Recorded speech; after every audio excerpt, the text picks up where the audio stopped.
రాత్రికాల సమయంలో దేవుని యొక్క చిత్తం ఏంటో మనము తెలుసుకుని ఉన్నాం. దేవుని యొక్క చిత్తము దేవుని యొక్క పనిని, దేవుని యొక్క సువార్తను చెప్పడం అనేటువంటి విషయాన్ని మనం తెలుసుకున్నాం. కనుక దేవుని యొక్క చిత్తంలో చేస్తున్నటువంటి మనము ఎలాగా చేయలేకపోతున్నాము, ఎందుకు మనం దిగజారిపోతున్న దేవుని చిత్తాన్ని మనం మనుషులుగా. యేసుక్రీస్తు వారు తండ్రి యొక్క చిత్తాన్ని నెరవేర్చే విషయంలో చాలా జాగ్రత్తగా ఆయన చేశాడు. అలాగే అపోస్తులైనటువంటి వాళ్ళ ప్రాణత్యాగం చేసి ఈరోజు మన ప్రపంచానికి కూడా దేవుని యొక్క వాక్యాన్ని అందించారు. కానీ మనము దేవుని చిత్తం జరిగించేటంలో ఆత్మీయంగా దిగజారిపోయినటువంటి పరిస్థితిలో మనం ఉంటున్నాం. దిగజారేటటువంటి విషయంలో ఉండడం బట్టి కొంత మనలో ఉన్నటువంటి ఒక అవిధేయత వల్ల కూడా కొంత దేవుని యొక్క పనిని కూడా మనము వెనకబడినటువంటి వారుగా చేస్తున్నటువంటి వారుగా ఉంటున్నాం. మన ప్రియులు చేస్తున్నటువంటి ఇటు ప్రయత్నంలో మమ్మల్ని కూడా ఎక్కడో బాంబే రాష్ట్రంలో నుంచి ఇక్కడ తెలంగాణలో మారుమూల ప్రాంతంలో ఉన్నటువంటి మనల్ని ఎవరికెవరు మనం అందరూ భౌతికంగా తెలియనటువంటి వాళ్ళంగా ఉన్నాం.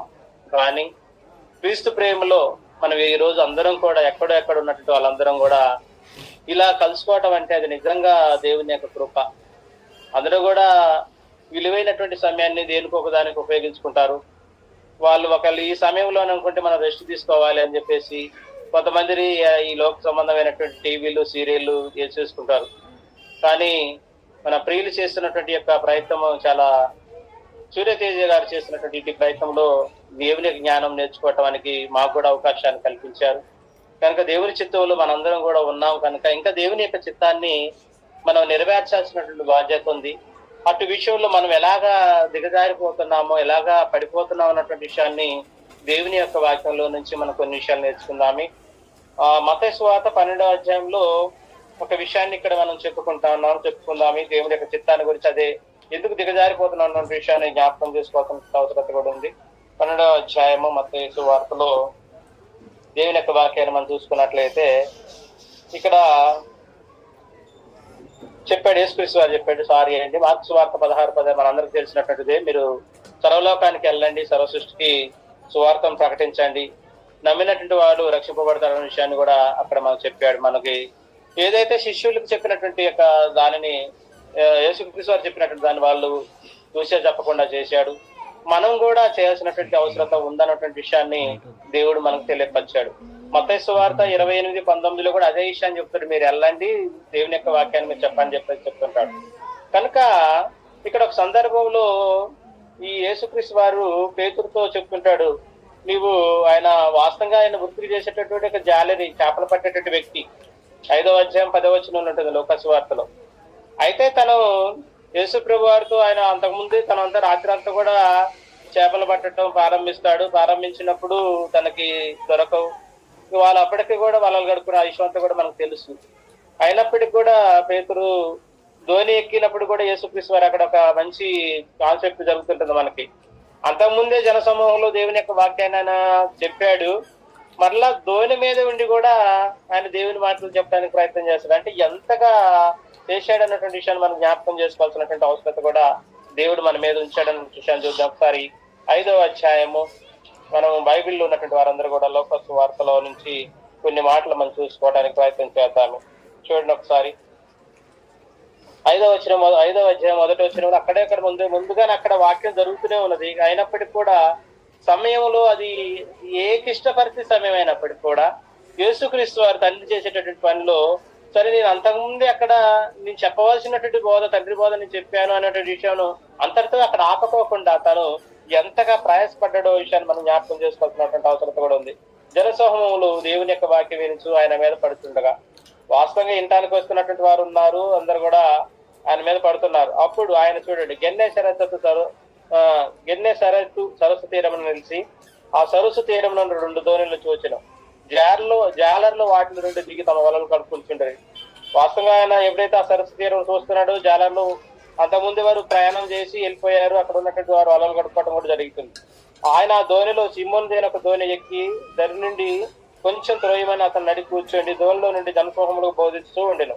వాస్తవంగా జనసమూహంలో ఉన్నటువంటి వారికి అక్కడ బోధించాడు, మరి ధోని ఎక్కి కూడా బోధిస్తున్నాడు. అంటే దేవుని యొక్క పనిలో క్రీస్తు ప్రభు వారు తండ్రి యొక్క పనిలో ఎంతగా ఉన్నాడంటే మనం చాలా ఆయన చిత్తాన్ని నెరవేర్చే విషయంలో వాస్తవంగా అక్కడ ఆ ధోని మీద ప్రకటించడానికి తనకి సమయము అక్కడ ఎసులుబాటు ఉండదో లేదన్నట్టు మనం గ్రహించలేము, కానీ మనం చూసి ఉండలేదు. కానీ ఆయన ఎంతగా చేశాడన్న విషయాన్ని మనం జ్ఞాపకం చేసుకోవచ్చు. అయితే ఇదంతా మనకు తెలిసినటువంటి స్టోరీయే.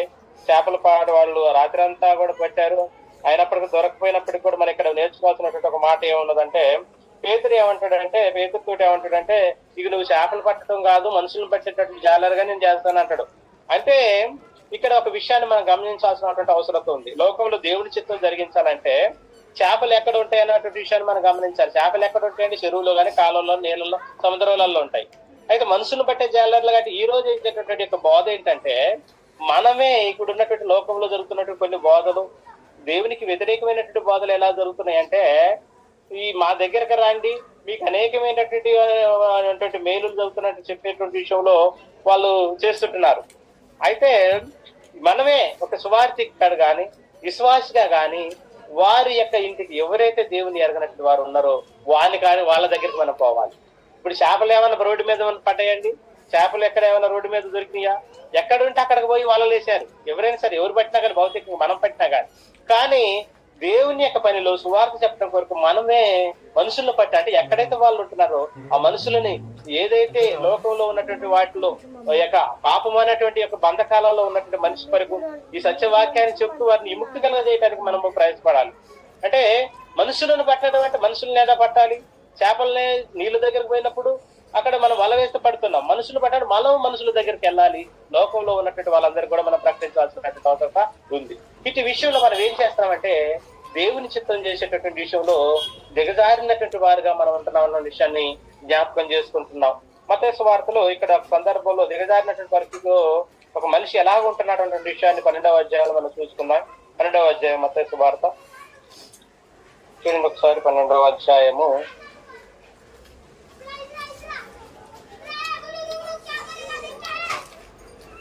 43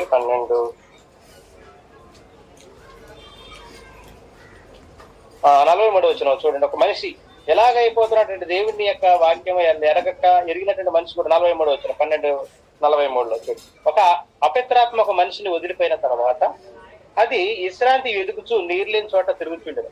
విశ్రాంతి దొరికినందున నేను వదిలి వచ్చినట్టు నా ఇంటికి తిరిగి వెళ్ళేదని అనుకుని వచ్చి ఆ ఇంట ఎవరినూ లేక అది ఊడ్చి అమర్చి ఉండేట చూచి వెళ్ళి తనకంటే చెడ్డమైన మరి 7 దయ్యములను ఎంట పెట్టుకుని వచ్చిన అవి దానిలో ప్రవేశించి అక్కడనే కాపురం ఉండెను. అందుచేత మనుషుని కడపడి స్థితి మొదటి స్థితి కంటే చెడ్డదగనని అలాగే ఈ దుష్టతరం వారికి సంభవించడని చెప్పారు. ఏం చేస్తున్నారండి ఈ రోజుల్లో చూడండి. అంటే వాక్యం లేకపోకుండా మనిషి ఎలాగ అయిపోతున్నాడు? దేవుని చిత్తాన్ని నెరవేర్చేటట్టు వ్యక్తిగా ఉంటున్నాడా? ఆ మనిషి యొక్క పరిస్థితి వాక్యం నీరుతోటి కూడా పోల్చబడింది. అంటే వాక్యం లేనటువంటి మనిషి ఎవరైనా సరే దేవుని యొక్క మాటలు మనం వినుకోకుండా ఉన్నట్లయితే మన ఆత్మీయ జీవితం ఎదుగుదల అనేది ఉండదు. ఆత్మీయ జీవితంలో చాలా మంది ఏం చేస్తారంటే, కొంతమంది ప్రార్థనకి వచ్చేటటువంటి విషయంలో డిలే చేస్తుంటారు. ఇప్పుడు సమయం కాదంటారు, సమయం లేదని అంటారు. కానీ ఏదైతే ఇక్కడ చెప్పినటువంటి అపవిత్రాత్మ ఒకటి వదిలిపోయిన తర్వాత జరిగినటువంటి విషయం ఏంటంటే, నీరు లేని చోట తిరుగుతుండను. నీరు వాక్యంతో పోల్చబడింది. వాక్యం లేదు, వీళ్ళు ఫలించలేదు కనుక తిరుగుతున్నప్పుడు ఏమైపోయిందంట, లేదు కాబట్టి తనతో పాటు 7 దురాత్మలు తీసుకొని వచ్చి ఆ గృహంలో ఆ దేహం అనేటువంటి మనలో దాన్ని పరిపాలన జరిగిస్తున్నప్పుడు మనం ఏమైపోతున్నాము? మరీ చెడ్డ వ్యక్తులుగా ఉంటున్నాము.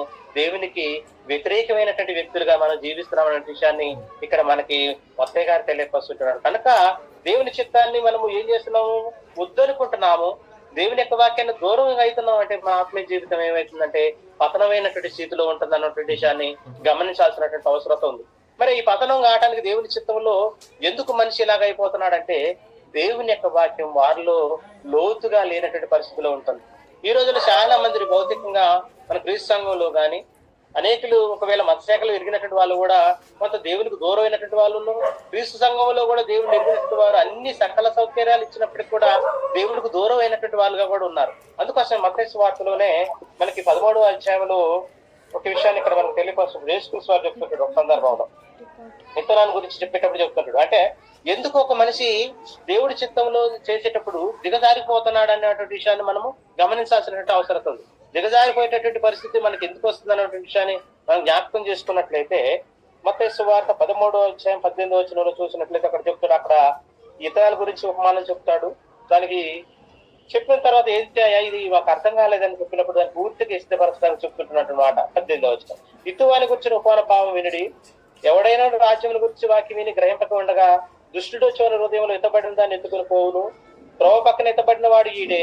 చూడండి, ఎవరైతే దేవుని యొక్క వాక్యాన్ని గురించి, దేవుడి యొక్క రాజ్యం గురించి చెప్తున్నప్పుడు ఎలా ఉంటున్నాడంటే, చాలా మంది ఈ లోకంలో ఉన్నటువంటి యొక్క ఆలోచన చేత అనేకమైనటువంటి ఏదో ఒకటి వారు కలిగినప్పుడు దేవుని ఎడబాటుగా దేవుని దూరం చేసుకునేటువంటి వ్యక్తులుగా కూడా వాళ్ళు ఉంటున్నారు అన్నటువంటి విషయాన్ని మనం జ్ఞాపకం చేసుకోవాలి. అక్కడ చూడండి, అయితే చూడండి, ఎవడైనా రాజ్యం కూర్చున్నటువంటి వాక్యం విని గ్రహింపక ఉండి దుష్టుడొచ్చి వాళ్ళ హృదయంలో ఎత్తబడిన దాన్ని ఎత్తుకుని పోవును. త్రోవ పక్కన ఎత్తబడిన వాడు ఈడే అంటున్నాడు. ఎప్పుడైతే మన దేవుని యొక్క వాక్యాన్ని దూరం పోస్తూ లోకంలో అనేకమైనటువంటి మన హృదయంలో అనేకమైనటువంటి చెడుని మనం హృదయంలో ఆహ్వానించినట్లయితే దేవుని యొక్క వాక్యము మనలో నిలిచి ఉండదు. దేవుని యొక్క వాక్యం మనలో నిలిచి ఉండదు. ఎందుకంటే దేవుని యొక్క వాక్యానికి మనం ఎప్పుడైతే ప్రాధాన్యత ఇస్తామో, ఎప్పుడైతే లోతుగా దానిని స్వీకరిస్తామో, ఎప్పుడైతే దానిని ఆసక్తితో దేవుని మాటలు వినటానికి మనము ప్రయత్నం చేస్తామో, అప్పుడు మనలో ఈ యొక్క దుష్ట క్రియలు అనేటువంటిది, దుష్ట ఆలోచనలు అనేటువంటిది ఉండదు అన్నటువంటి విషయాన్ని అక్కడ మనం తెలుసుకోవచ్చు. అయితే తర్వాత చూద్దాం ఒకసారి 20 రాజనాలను ఇష్టపడిన వారు వాక్యం విని వెంటనే సంతోషం దాన్ని అంగీకరించేటువంటి వారు చాలా మంది చాలా సంతోషంగా వాక్యం వింటారు. విన్నటువంటి వారు ఏం చేస్తారంటే, బాగుందండి అని చెప్పేసి నేను ఇక నుంచి మారానని చెప్తారు. కానీ అంగీకరించిన తర్వాత ఏమైపోతారు వీళ్ళు, అయితే అతనిలో ఏరు లేనందున అతను కొంతకాలం నిలిచిన కానీ వాక్యం నిమిత్తము శ్రమైనను హింసైన కలగనప్పుడు అభ్యంతరపడినట్టు ఏమంటాడు. అకస్మాత్తుగా వీళ్ళందరూ ఎలాంటి వారంటే అప్పటికప్పటికి భక్తిని ఈ స్వీడు అంటే మేము బాగా భక్తి పరులు అన్నటువంటి వాళ్ళు కనిపించేటటువంటి వ్యక్తులుగా వాళ్ళు ఉంటున్నటువంటి విషయాన్ని అక్కడ మనం గమనించాల్సినటువంటి అవసరత కూడా ఉంది. అయితే ఏదైనా శ్రమ, లోకంలో శ్రమ వచ్చినప్పుడు కానీ, కష్టాలు వచ్చినప్పుడు కానీ, సమస్యలు వచ్చినప్పుడు కానీ, ఇబ్బంది వచ్చినప్పుడు కానీ వారు దేవుడికి వేరేటటువంటి వారుగా ఉన్నారు. అంటే వీళ్ళు ఏంటి, దేవుడి చిత్తం జరిగించేటటువంటి వాళ్ళు ఎలా ఉన్నారు, రోపక్కబడినటువంటి ఇతరాలు చెప్పినటువంటి వాళ్ళు ఏదైనా వారి హృదయంలో దానిలో అంగీకరించలేనటువంటి వారుగా ఉన్నారు. అకస్మాత్తుగా అప్పటికప్పటికే అంగీకరించి దాన్ని శ్రమ వచ్చినప్పుడు, కష్టం వచ్చినప్పుడు అభ్యంతరపడుతూ దానికి దూరం అయినటువంటి వారుగా ఉన్నాడు. 22 చూద్దాం ఒకసారి. మొండ్ల పదులు ఎత్తబడిన వాడు వాక్యం వినేవాడే కానీ అవివేక విసారమును ధనమోహమును ఆ వాక్యం అనిసిపోయిన కనుక వాడు నిష్ఫలుడవును. ఏమంటున్నాడండి, వాడు కలిగి ఉంటున్నాడంటే సమస్తము భూమి మీద ఆలోచనలు వాళ్ళు ఉంటున్నాయి కాబట్టి అవివేక విసారం చేస్తున్నాడు. ఏం చేద్దాం, ఏంటి, ఎలాగ మనం ఈ యొక్క భూమి మీద మనము ఈ సుఖాన్ని కోరుకుంటూ సంపదను కోరుకునేటువంటి వ్యక్తిగా ఉంటున్నటువంటి వారుగా ఉన్నాడన్నటువంటి విషయాన్ని కూడా మనం అంటే దేవుని చిత్తం జరిగించేటటువంటి వాళ్ళు వీళ్ళు ఉన్నారా, లేరు. దేవుడి చిత్తం జరిగించేటటువంటి వాళ్ళు లేరు అన్నటువంటి వారుగా వీళ్ళు ఉంటారు. చూడండి ఒకసారి, ఎవరయ్యా దేవుడి చిత్తాన్ని జరిగించేటటువంటి వాళ్ళు అంటే 23 మంచి నేలను నిట్టబడినటువంటి వాడు వాక్యం విని గ్రహించువాడు అటువాడు సఫలై ఒకడు 100 గాను, ఒకడు 60 గాను, ఒకడు 30 గాను ఫలించాడు. ఎవరైతే వాక్యం వింటారో, ఎవరైతే దేవుని యొక్క మాటలు వింటారో, దాన్ని అంగీకరిస్తారో, దాన్ని ఆచరిస్తారో అటు వారు ఫలించేటటువంటి వారుగా ఉంటాడనేది దేవుడు మనకు తెలియపరుస్తాడు. అంటే దేవుడి చిత్తం జరిగించేటటువంటి వాడు, ఒక బాధ వచ్చినా వదిలిపోయేటటువంటి వాడు దేవుడి చిత్తం జరిగించేటటువంటి వాడు కాదు. ఇబ్బంది వచ్చే అవివేక విసారం, ఈ లోక సంబంధమైనటువంటి ఆలోచనలు, అనేకమైనటువంటి కొట్టుమిట్లాడుకుంటున్నటువంటి వాడు కూడా దేవుని యొక్క చిత్తాన్ని జరిగించేవాడు కాదనే విషయాన్ని ఇక్కడ దేవుని యొక్క వాక్యంలో మనం చూసుకుంటున్నాం. అలాగనే దేవుని చిత్తం చేసేటటువంటి వాటిలలో ప్రార్థన జీవితం కూడా చాలా అవసరమై ఉన్నదండి. దేవుని యొక్క చిత్తం చేసేటటువంటి వాటిలో ఇక్కడ కొన్ని విషయాలు మనం నేర్చుకున్నాం. ఎవరై అంటే వాక్యం విన్నటువంటి వారంటే వాక్యాన్ని లోతుగా హృదయంలో ఉంచుకొని వాక్యాన్ని వెంబడిస్తూ వినాలన్నటువంటి ఆసక్తి కానీ, దేవుని యొక్క పనిలో పాల్గొన్న విషయంలో కానీ, దేవుని పని కొరకు పరిగెత్తేటటువంటి విషయంలో ఉన్నటువంటి వారు ఎవరైతే మంచి నేలను పడినటువంటి వారుగా మనం చెప్పుకోవచ్చు. అయితే ప్రార్థన అనేటువంటిది కూడా చాలా అవసరమై ఉన్నది. ప్రార్థన అనేది కూడా చాలా అవసరం. ఇదే మత్తయి సువార్తలో నుంచి 26వ అధ్యాయంలో దేవుని యొక్క వాక్యాన్ని మనం పరిశీలన చేద్దాం. మత్తయి సువార్త 26వ అధ్యాయంలో ఒక విషయాన్ని మనం ఇక్కడ మనకు తెలియపరుస్తుంటుంది. 26వ అధ్యాయము 41వ వచనంలో మనం ఇక్కడ ఒక విషయాన్ని గమనించినట్లయితే చూడండి, యేసుక్రీస్తు వారు ఇక్కడ చెప్తుంటున్నాడు. చూడండి, యేసుక్రీస్తు వారు తెలుగుకు అప్పగింపబడినటువంటి జరిగినటువంటి సందర్భంలో చెప్పినప్పుడు మాట మనం చూసుకుని 36వ వచనం కానీ చెబుతుంది. అంతటేసు వారితో కూడా ఉన్నాడు, శిష్యులతో కూడా. అంతటేసు వారితో కూడా గెచ్చమని అనబడినట్టు చోటుకొచ్చి నేను అక్కడికి వెళ్ళి ప్రార్థన చేసి వచ్చే వరకు మీరు ఇక్కడ కూర్చోడమని శిష్యులతో చెప్పాడయ్యా, మీరు ఇక్కడ ఉండని చెప్పారు. అయితే పేతురును జబదయి 2 కుమారులను ఎట్టబెట్టుకొని పోయి దుఃఖపడుటకును చింతకారుడేటకు మొదలు పెట్టినప్పుడు యేసుక్రీస్తు వారు తనకు జరుగుతున్నటువంటి పరిణామాన్ని గురించి తను ఎంతగానో అప్పుడు యేసు మరణమగునంతగా నా ప్రాణము బహు దుఃఖములో మునిగి ఉన్నది, మీరు ఎక్కడే నిలిచి నాతో కూడా మెలుకుగా ఉన్నామని వారితో చెప్పారు. కొంత దూరం వెళ్లి సాగిలపడి, నా తండ్రి సాధ్యమైతే ఇక నేను ఆయన నుండి తొలగింపమని ఆయనను నా ఇష్ట ప్రకారం కాదు నీ చిత్త ప్రకారమే కానిమని ప్రార్థించును. ఏం చేస్తున్నాడండి? ప్రార్థన అనేది కూడా చాలా ప్రాముఖ్యమైనది.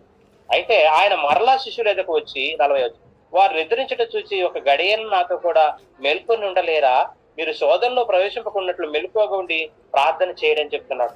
చూడండి, ప్రతి మనిషి కూడా శోధన అనేది తీసినటువంటి తలుపులు తెరవబడినట్టుగా ఉంటుంది. ఎప్పుడు కూడా అది మనము దానిని ఎదుర్కోవాలంటే ప్రార్థన అనేది కావాలి.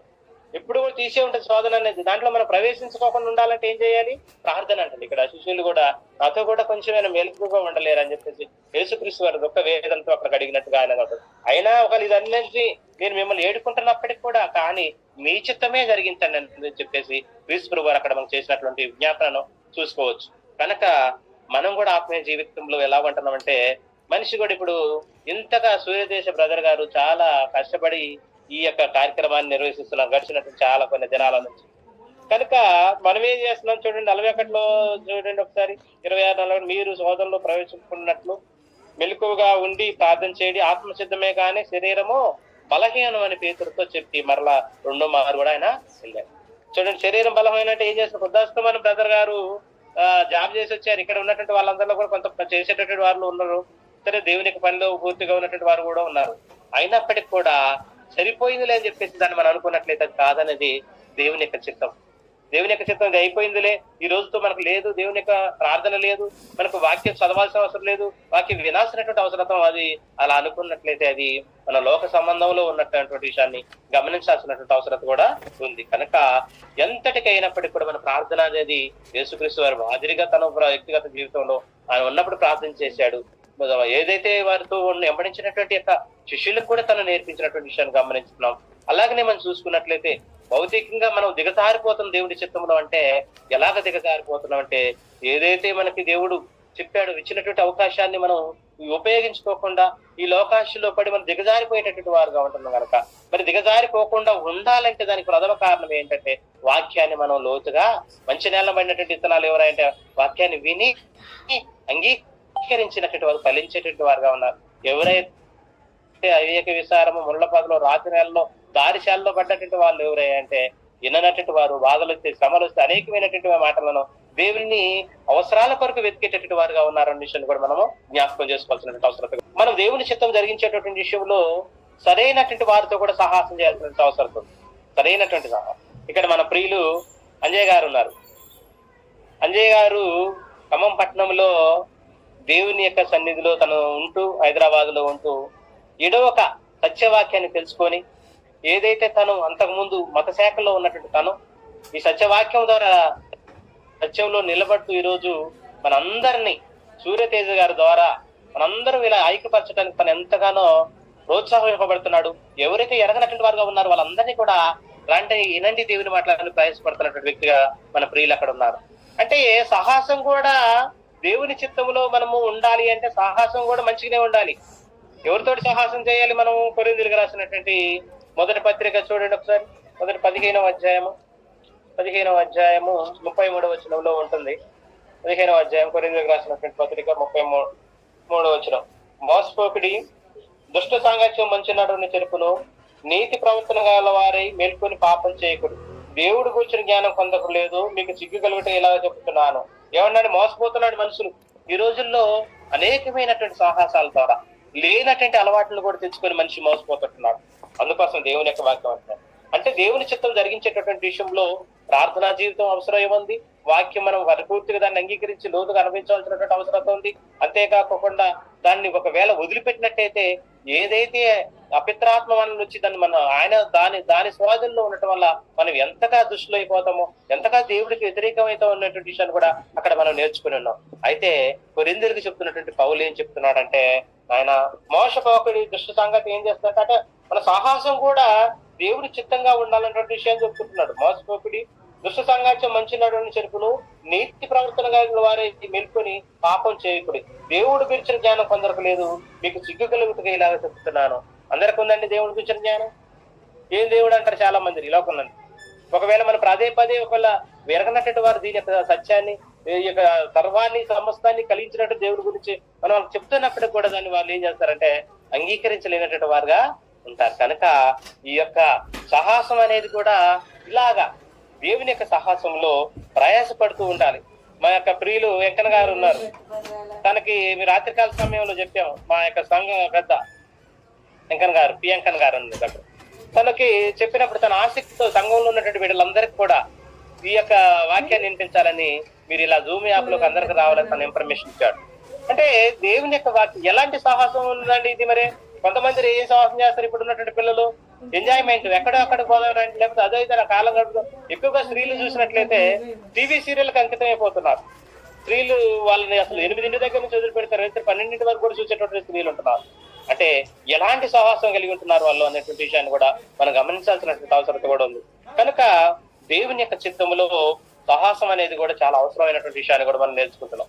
అయితే దేవుడి చిత్తములో వివాహాన్ని కూడా దేవుడి చిత్తంగా మనం చేయాల్సినటువంటి బాధ్యత ఉంది. రాజుల గ్రంథంలో మనం చూసుకోవచ్చు. సొలొమోను రాజు యొక్క విషయంలో తను ఎలాగ వివాహానికి 11వ అధ్యాయం 1 నుంచి 5 వచనాలు చదివినట్లయితే అక్కడ ఉంటుందండి.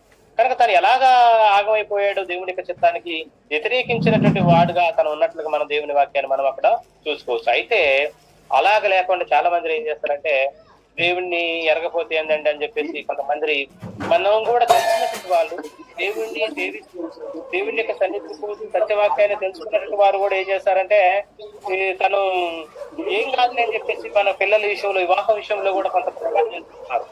కానీ కరెక్ట్ కాదు. సాహసం అనేది దేవుని చిత్తంలో దేవుణ్ణి ఎరిగినటువంటి వారిని, సత్య సంఘంలో ఉన్నటువంటి వారిని మనం వాళ్ళని కూడగొట్టాల్సినటువంటి బాధ్యత తల్లిదండ్రులుగా మనందరి మీద కూడా ఉందన్న విషయాన్ని కూడా జ్ఞాపకం చేసుకోవాలి.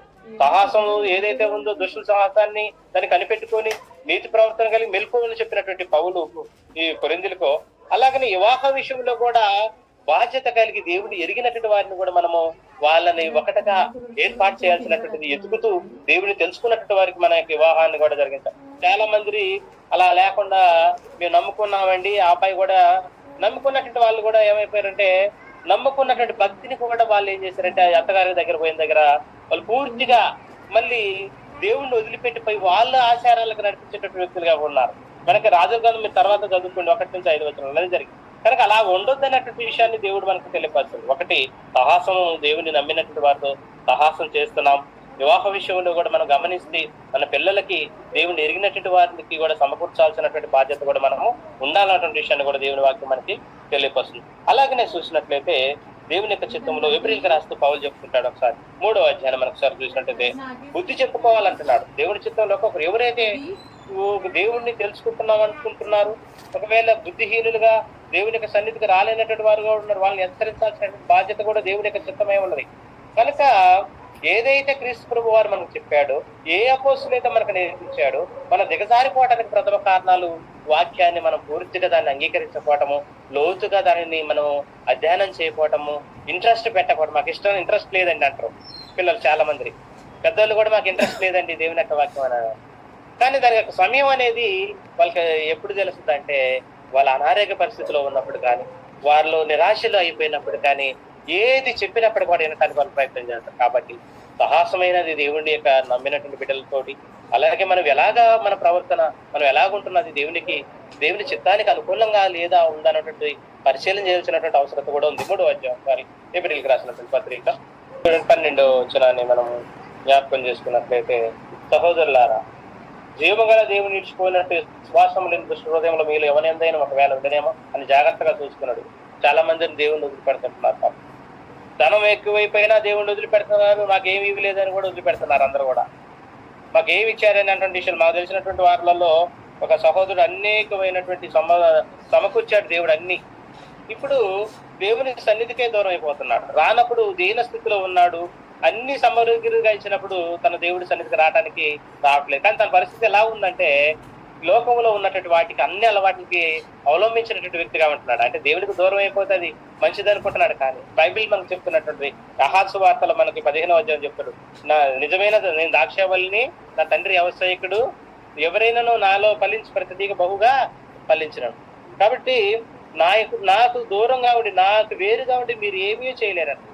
ఏమి లేనప్పుడు దేవుడిని వెంబడించి అనేకమైనటువంటి యొక్క కార్యక్రమాలు పాల్గొని సమృద్ధి వచ్చినప్పుడు దేవుడిని మర్చిపోయాడు. తర్వాత లోకంలో తనకు అన్ని సినిమాలు అనేకమైనటువంటి, అంటే ఎలాగుంటుంది నీ సాహసం దేవుడితో దూరం? చూడండి, ఎప్పుడు కూడా మన అనుదినం కూడా దేవుడితో సాహసం చేయాలి. ఎలా సాహసం చేస్తాం? మనం ప్రార్థన చేస్తూ దేవుడికి మన ఇనపాలను తెలియపరుస్తున్నాం, ఆయన వాక్యం ద్వారా మనతో మాట్లాడుతున్నాం. కనుక సాహసం అనేది ఒకరినొకరు మన సాహసాన్ని తెలుసుకోవాలంటే దేవుడితో అనుదినం మనం ఆయనతో కలిసి ఉండాలి. మనం భౌతికంగా మనకు ఒకరినొకరు మనం దూరంగా అయినట్లయితే, సహోదరులు మీరెవరు మేమెవరు అనుకున్నట్లయితే మన సాహసం ఉంటుందా? ఉండదు. కనుక దేవునితో మన అనుబంధాన్ని కొనసాగించేటువంటి ప్రార్థనే కానీ, దేవుని మాటలు వినే విషయంలో కానీ, ఒకరినొకరు మన దేవుని వాక్యాన్ని వినిపించేటటువంటి విషయంలో కూడా ప్రోత్సహించాల్సినటువంటి అవసరత కూడా ఉందన్నటువంటి విషయాన్ని దేవుని యొక్క వాక్యం మనకు తెలియపరుస్తుంది. ఏమంటున్నాడండి ఇక్కడ 12లో, సహోదరులారా, జీవం గల దేవుని విడిచిపోయినట్టు విశ్వాసం లేని దుష్ట హృదయం మీరు ఎవరి ఎంతైనా ఒకవేళ ఉండనేమని జాగ్రత్తగా చూసుకుని, నేడు మీరు ఆయన శబ్దం వినని వేళ కోపం పుట్టించినప్పటి వల్ల మీ హృదయమును కఠినపరచుకున్నాడని ఆయన చెప్పారు. గనక పాపం వలన కలుగు బ్రహ్మచేత మీరు ఎవడనో కఠినపరచబడుకున్నట్లు నేడు అనబడు సమయం ఉండగానే ప్రతిదినం ఒకరినొకడు బుద్ధి చెప్పుకున్నాడు. ఏం చేయాలంటే మనము రాండిన దేవుని సన్నిధి, దేవుని యొక్క వాక్యాన్ని బుద్ధి చెప్పాలంటే ఏం బుద్ధి? దేవుని మాటలు మనం వాళ్ళకి తెలియపరచు. ఎవరైనా ఒకవేళ తప్పిపోయినటువంటి వాళ్ళు దేవుని సన్నిధికి రాలేనటువంటి వారుగా ఉన్నట్లయితే వారిని మనం బాధ్యత తీసుకొని మేము మాట్లాడమనేటువంటి వారుగా ఉంటారు. సంఘంలో కొంతమంది మేము ఆయనతో మాట్లాడమండి అన్నట్టుంటారు. కానీ అలాగా అంటలేదు దేవుని యొక్క వాక్యం. మనము దేవుని చిత్తం జరిగించాలంటే మనల్ని మనం తగ్గించుకొని దేవుని సన్నిధికి తను తీసుకొచ్చేటటువంటి బాధ్యత ప్రతి ఒక్కరు కూడా మనం చేయాల్సినటువంటి బాధ్యత విశ్వాసాలకు ఉంది. సంఘ కాపరిగా మనం కూడా వివోగా పోకుండా, నేను అనేటటువంటి పోకుండా వారి దగ్గరికి పోయి దేవుని ప్రేమను తెలియపరచాల్సినటువంటి బాధ్యత కూడా మనం ఏదుందన్నటువంటి విషయాన్ని ఇక్కడ పౌలు చెప్తున్నాడు. అది దేవుని యొక్క చిత్తంలో జరిగినటువంటి విషయాన్ని జ్ఞాపకం చేసుకోవచ్చు. న్యాయాధిపతులు సరైన నాయకులు లేకపోయినప్పుడు కూడా అక్కడ ఇశ్రాయేలు జరిగినటువంటి విషయంలో జరిగినటువంటి విషయం చెప్తుంటారు. వాళ్ళు ఏమైపోయారంట? న్యాయాధిపతుల్లో చూడండి 21వ అధ్యాయం చూడండి ఒకసారి. దేవుని యొక్క గ్రంథంలో నుంచి మనం చూసుకున్నట్లయితే న్యాయాధిపతులు 21వ అధ్యాయంలో ఇక్కడ ఒక స్టోరీ ఉంటుంది. ఇశ్రాయేలు తమలో ఎవడనో తన కుమార్తెలు బెన్యామీనుకి ఇవ్వడని చెప్తూ వాళ్ళు దేవుని యొక్క మాటలు చెప్పేటటువంటి వారు లేనప్పుడు జరిగినటువంటి విషయాన్ని జ్ఞాపకం చేసుకుంటారు. అధ్యాయం 21 చదువుకుంటే అదంతా తెలుసు. 24 వచ్చిన ఒకసారి చదువుకుందాం మనం. అటు పిమ్మట ఇశ్రాయేలీయులు ప్రతి వాడును అక్కడక్కడ తమ గోత్ర స్థానములకును కుటుంబములకు పోయిను. అందరూ అక్కడ నుండి బయలుదేరి తమ స్వాస్థ్యములకు పోయిరి. ఆ దినములు ఇశ్రాయేలుకు రాజు లేడు, ప్రతి వాడును తన ఇష్టానుసారంగా ప్రవర్తిస్తూ వచ్చాడు. ఏమైపోతుందని చెప్పేటటువంటి వాడు లేకపోతే నాయకుడిగా ఉండాలి. చెప్పేటటువంటి వ్యక్తిగా మనం లేకపోతే, బాధ్యత తీసుకోకపోతే దానికి వాళ్ళు ఏమైపోతారు? చెడిపోయినటువంటి వారుగా ఉంటారు. అందుకోసం పౌలు అక్కడ చెప్తారు, దుష్ట సాంగత్యమో మంచి నడవడిని చేస్తారు, మెలుకొని పాపం చేయకుండా మీరు నీతి ప్రవర్తన గల వారై ఉండాలంటాడు. కనుక ఏమంటున్నాడు ఇక్కడ? వాళ్ళు ఏమైపోతారని చెప్పేటటువంటి వారు ఈ రోజుల్లో చెప్పేటటువంటి వారు లేనప్పుడు వారు ఏమైపోతారంటే కాపర్ లేనటువంటి గొర్రెలు. కాపర్ లేనటువంటి గొర్రెలు ఏమైపోతాయండి? కాసేవాడి లేడు, దాన్ని ఎక్కడ పడినా ఏం చేసినా ఏం వేసినా కానీ దాన్ని గద్దించేటటువంటి వాడు కానీ దాన్ని తీసుకొచ్చేటటువంటి వాడు కానీ లేనప్పుడు అవి ఎక్కడికైనా పోవటానికి పోతుంది. అప్పుడు నడిపించేటటువంటి వాడి నాయకుడిగా కూడా దేవుని చిత్తంలో ఉండాలనేది దేవుని యొక్క వాక్యం మనకు తెలియపరుస్తుంది. కాబట్టి ఈ లోకంలో ఉన్నటువంటి స్నేహాన్ని కూడా మనం చేసుకుంటున్నాం. ఈ లోక స్నేహంలో కూడా మనము ఉంటున్నటువంటి విషయాన్ని కూడా గమనించాలి. ఈ లోకంలో ఉన్నటువంటి ఏ స్నేహం అయితే ఉందో అటు వాటిని మనము ఎక్కువగా ఈ రోజుల్లో మనిషి ఆత్మీయ జీవితంలో ఎక్కువగా దేవుడి చిత్తాన్ని జరిగించుకోవడానికి ప్రథమ కారణం ఏంటంటే ధనాపేక్ష. ధనాన్ని ఆశించే మనిషి ప్రతి ఒక్కళ్ళు కూడా ఈ రోజుల్లో దేవునికి దూరం అయిపోతుంటున్నారు. ఏంటంటే అంటే అది ప్రథమ కారణము, వాళ్ళు విశ్వాసాన్ని కూడా దేవుడిని వెరిగి కూడా దాన్ని పక్కన పెట్టేసి దానికోసం పరిగెత్తుతున్న దేవుని యొక్క గ్రంథాలు మనకు చాలా సందర్భాలలో రాయబడి. కనుక ప్రథమంగా ఒక మనిషి ఆత్మీయంగా దిగజారిపోతూ దేవుడి చిత్తాన్ని జరిగించట్లేదు అంటే అది వ్యామోహమే. అందుకోసమే మనకి పౌలు కూడా చెప్తుంటారు, ధనాపేక్ష సమస్తమైన మూలానికి సమస్తానికి, అది దేనికి కాదు అంతటికి కూడా కీడని చెప్తుంటాడు. కాబట్టి మనం అలాగా స్నేహాన్ని ఈ లోకంలో ఉన్నటువంటి దాన్ని వాటిని మనం అనుసరించేటట్టు వారుగా ఉండోదన్న విషయాన్ని కూడా అక్కడ మన దేవుని యొక్క వాక్యం ద్వారా మనం తెలుసుకుంటున్నాం. అలాగే నేను చూసినట్లయితే తిమోతికి రాసిన 2 పత్రికలోనే దేవా విషయం గురించి చెప్తుంటాడు విషయాన్ని. తిమోతికి రాసిన 2వ పత్రిక 4వ అధ్యాయము 7వ వచనాన్ని మనం పరిశీలన చేద్దాము. 4వ అధ్యాయము 7 నుంచి తిమోతికి రాసినటువంటి 2వ పత్రిక 2వ పత్రిక 4వ అధ్యాయము 7వ వచనాన్ని నుంచి చూద్దాం. పౌలు చెప్తుంటున్నాడు, చూడండి ఒకసారి. మంచి పోరాటం పోరాడితే నేను నా పరుగు కడముట్టించుకుని విశ్వాసం కాపాడుకుంటే నీకు మీద నా కొరకు నీతి కిరీటం ఉంచబడింది. ఆ దినమందు నీతి గల న్యాయాధిపతి అయిన ప్రభువు నాకు మాత్రమే కాకుండా తన ప్రత్యక్షతను అపేక్షించి వారందరికీ అనుగ్రహించింది. ఆయనకే కాదు, ఆయన ప్రత్యక్షత ఎవరికెవరైతే ఆయన చిత్తాన్ని జరిపించుకుంటున్నారో మాకెందుకు లేండి ఇదంతా అన్నటువంటి వారికి ఉన్నటువంటి వారికి కానీ, దేవుడు నెమ్మడిస్తున్నటువంటి వారికి, పౌలకే కాదు కానీ తన ప్రత్యక్షత కావాలి నాకు దేవుడు నాకు కానీ తనను నెమ్మడించేటటువంటి అందరికీ ఇస్తున్నటువంటి విషయాన్ని అక్కడ మనకి పౌలు తిమోతికి చెప్తున్నటువంటి మాట మనం గమనించవచ్చు. చూడండి, నాకును చూడండి ఆ దినమందు 4 నీకు మీద నా కొరకు నీతి కిరీటం ఉంచబడి ఆ దినమందు నీతి గల న్యాయాధిపతి ప్రభు అది నాకు మాత్రమే కాకుండా తన ప్రత్యక్షతను అపేక్షించి వారందరికీ అనుగ్రహించను. నా యొద్దకు త్వరగా వచ్చేందుకు ప్రయత్నం చేయము. ప్రేమ ఇహలోకమును సేహించి నన్ను విడిచి దిశలోనికి వెళ్ళిను. ఏం చేస్తున్నారండి? కాబట్టి ఈ లోకంలో ఉన్నటువంటి వాటిని ఆశించినటువంటి వారుగా ఉంటూ సువార్త పనిలో సహకరించినటువంటి వారుగా కూడా ఈ రోజుల్లో చాలా మంది ఉంటున్నారు. కనుక అలా నాది కాదులేనటువంటి వాళ్ళుగా అలా ఉన్నట్లయితే దేవుని చిత్తాన్ని మనం జరిగించడం, లేకపోతే ఫార్మాలిటీ కోసం ఆదివారం వచ్చేసి దేవుని యొక్క వాక్యాన్ని మా పైన అయిపోయింది, డ్యూటీ అయిపోయినటువంటి వారు కూడా అది అయిపోయిందని అనుకున్నట్లయితే అది ఒకవేళ భౌతికంగా నీ సొంత పని అనేటువంటి కాదు, కానీ సర్వసృష్టికర్త సమస్తం అది ఎప్పుడు కూడా నిరంతరము దేవునికి మనం ఉండేటటువంటిది. దేవుని పనిలో అందరూ కూడా భాగస్తులు, ఆయన చిత్తాన్ని జరిగించడంలో అందరూ భాగస్తులు అయినటువంటి విషయాన్ని దేవుని యొక్క వాక్యం మనకి ఇక్కడ తెలియవస్తుంది. కాబట్టి పౌలు అంటున్నాడు, నాకే కాదు నాయన, నాతో పాటు కూడా ఈ ఆశను మీరు అపేక్షిస్తున్నటువంటి మీ అందరికి కూడా, ఇందులో ఉన్నటువంటి మనందరికీ కూడా ఇది అవకాశాన్ని ఇచ్చాడన్నటువంటి విషయాన్ని మనం జ్ఞాపకం చేసుకోవాల్సినటువంటి అవసరత కూడా ఉంది. అయితే ఇంకొక విషయాన్ని యాకోబు గారు ఏం చెప్తున్నారంటే, మనము ఇతరులపై కూడా దోషాన్ని మోపేటటువంటి వ్యక్తులుగా ఉన్నట్లయితే అది దేవుడి చిత్తం జరిగించేటటువంటి వారం కాదు. దోషాన్ని కూడా ఇతరుల మీద నిందలేసేటటువంటి వారుగా ఉంటారు. కొంతమంది ఎక్కువ మేము గమనించినటువంటి విషయాలలో ఏంటంటే, ఈ మత్స్యాకల్లో ఉన్నటువంటి వారిలో అందరూ కొంచెం వాళ్ళు ఒక నిమ్మర్సను పెట్టుకుంటారు. కొంతమంది వీళ్ళు ఏం చేస్తారంటే, ఎవరైతే రాదు వాళ్ళ మీద ఫిర్యాదులు చేస్తుంటారు. ఎవరైతే ఒకవేళ నమ్మకం ఉంటే ఒక నమ్మకమైనటువంటి క్యాండిడేట్ వాడు, మనుషులకు కాదు మనం నమ్మకంగా ఉండాలి, దేవునికి నమ్మకంగా ఉండాలి, దేవుని యొక్క పనిలో నమ్మకంగా ఉండాలి, దేవునికి నమ్మకంగా ఉండాలి. కాబట్టి మనుషులు మనం మెప్పించాల్సినటువంటి అవసరత లేదు. అలాగా ఉండి వారి బలహీనతలు చెప్పుకుంటూ అలాగా వారు మనుషులకి చావుకులకి దగ్గర అయ్యేటటువంటి వారుగా ఉంటున్నారు, కానీ దేవునికి దగ్గర అయ్యేటటువంటి వారు కాదన్న విషయాన్ని కూడా మనం గమనించాల్సినటువంటి అవసరత కూడా అక్కడ ఉంది. ఒకసారి యాకోబు రాసిన పత్రిక 1వ అధ్యాయము 13వ వచనాన్ని మనం చూద్దామే. 1:13 ఏమంటాడండి ఇక్కడ? కీడు విషయమే చూడండి, దేవుడు కీడు విషయమై శోధింపనాయనుడు, ఆయన ఎవరిని శోధింపడు కనుక ఎవడైనా నువ్వు శోధింపబడినప్పుడు నేను దేవుని చేత శోధింపబడుతున్నానే అనకూడదు. ఏమన్నా ప్రతి వాడు కూడా ఎట్లా అయిపోతున్నాడు, ప్రతి వాడు తన స్వకీయమైన దురాశల చేత ఎడవబడి మరల కోల్పబడిన వాడై శోధింపబడును. ఎవరన్నా నాకు అది వచ్చిందండి ఇది వచ్చిందని అంటే వాడు అత్యాశగా పోతుంటున్నాడు. లేని దాన్ని మనకు లేనటువంటి దానికి ఆశపడుతున్నప్పుడు మనిషి శోధన వస్తుంది. అది కాదది, మనకు లేదు, దాన్ని మీకు కలిగినటువంటి నీ ఉన్న స్థితిలోనే తృప్తిపడి ఉంటున్నాడు.